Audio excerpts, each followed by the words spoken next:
Hey, it's Marek. Today, I want to challenge your thinking about artificial intelligence. I like the acronym AI, but I think it should expand to alien intelligence, as in alien creatures visiting our world. If I were to name one thing I enjoy most about my job, it would be the opportunity to learn from business leaders and sometimes challenge their thinking. This is how the most recent post on my Substack begins. It does begin with a story about a meeting with an executive who came over to me after the keynote and said, "Hey, we're piloting GenAI in three departments: customer service, procurement, compliance. We like the quick response drafts," the chief operating officer of a manufacturing company said. We like dealing with boring parts of proposal drafts and early flagging of potential issues.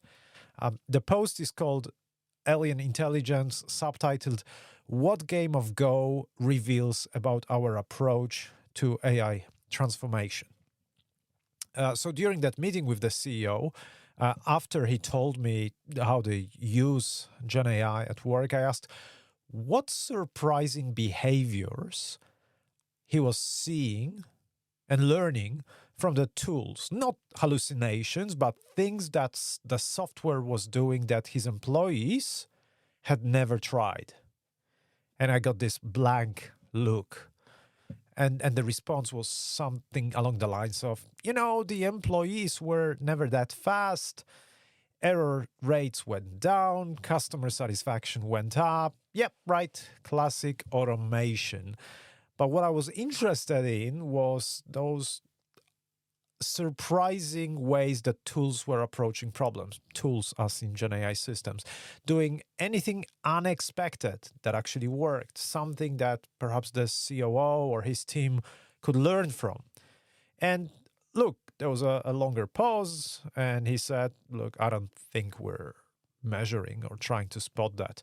So the reality is nobody is. Everyone's looking at this sort of ROI type of returns, as the name suggests, ROI, return on investment, which means they're looking at time savings, cost reductions, and maybe number of, messages or tickets processed.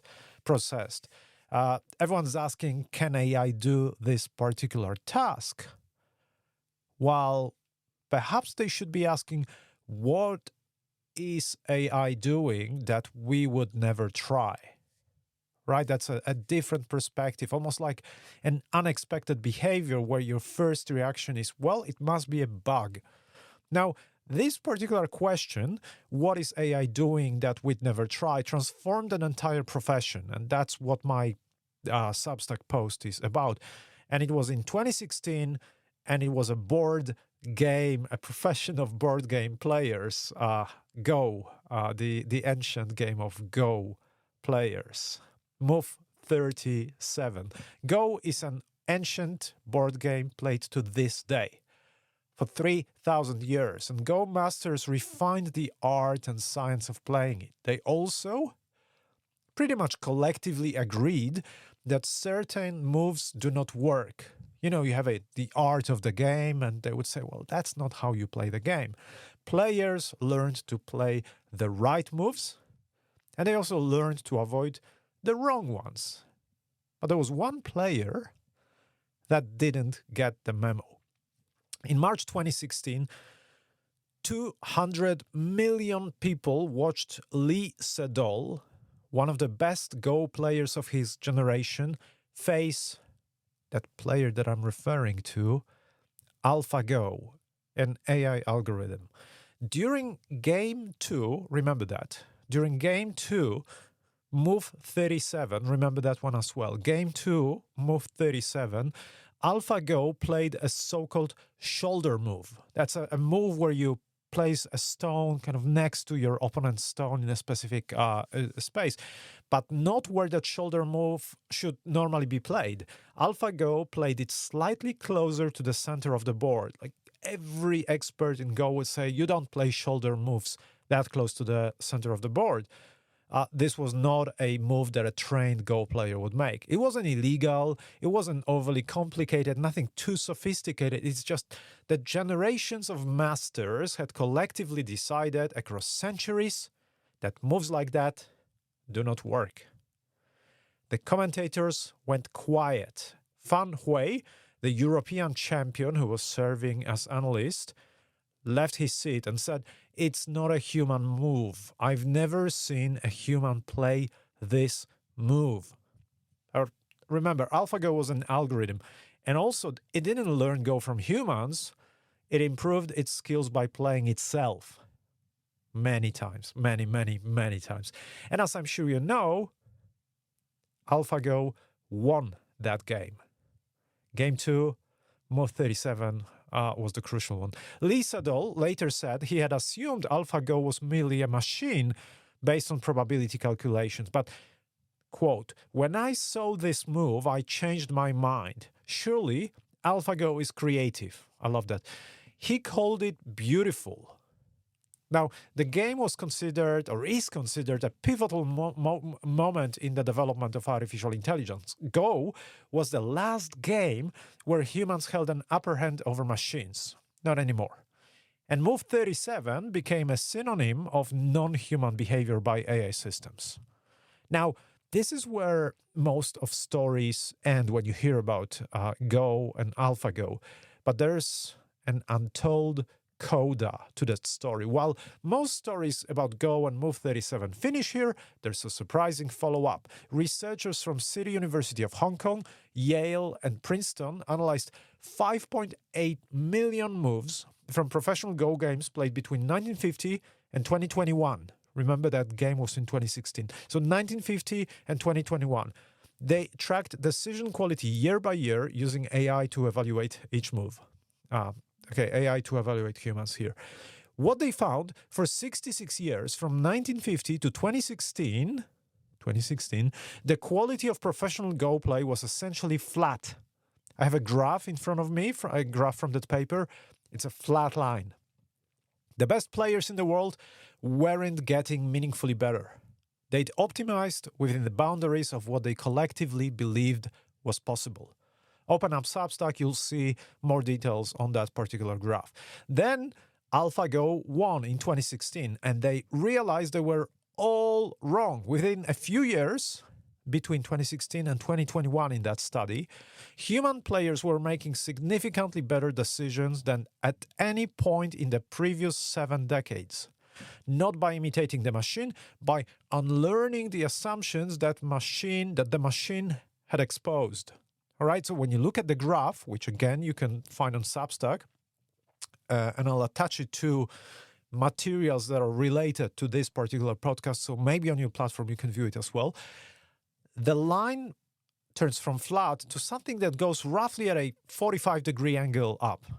The alien intelligence, the AI, had revealed their blind spots. I call it alien intelligence, not artificial alien, because no matter what the digital giants try to tell you, these systems do not think like us. They weren't trained to respect our assumptions. They do not know what we've collectively decided is impossible, which is great. That's usually framed as a problem. Hallucinations, weird outputs. The AI camera that followed the referee's bald head instead of the ball for an entire match. That was a fun story from a few years ago. The chess bot that hacked into game files to rearrange the pieces when it was about to lose. There was an experiment a year ago on one of OpenAI's models. Alien behavior. But here's the flip. The same alienness that produces nonsense also produces Move 37. The same system that ignores human conventions can expose that those conventions were holding us back. The Go masters didn't simply copy AlphaGo's moves after 2016. They were forced to ask themselves a question they had never thought to ask. Why would we never play that? All right? So when they examined their own reasoning, they found rules they didn't know they were following. Heuristics inherited from teachers and absorbed through thousands of games were never questioned. The machine had no such inheritance. It just played what worked. So David Silver, who led the AlphaGo project at DeepMind, watched this unfold and said, "It is amazing to see that human players have adapted so quickly to incorporate these new discoveries into their own play." Now look at your business. Companies are spending billions on AI. They're measuring time wasted, counting tickets processed. I talked about it, right? Let me skip this part of the post. Nobody's asking what is AI doing that we'd never try. That's a different question, not about efficiency. It's about using alien intelligence the way Go Masters did, not as a replacement, but as a mirror that shows you the moves you ruled out without realizing it.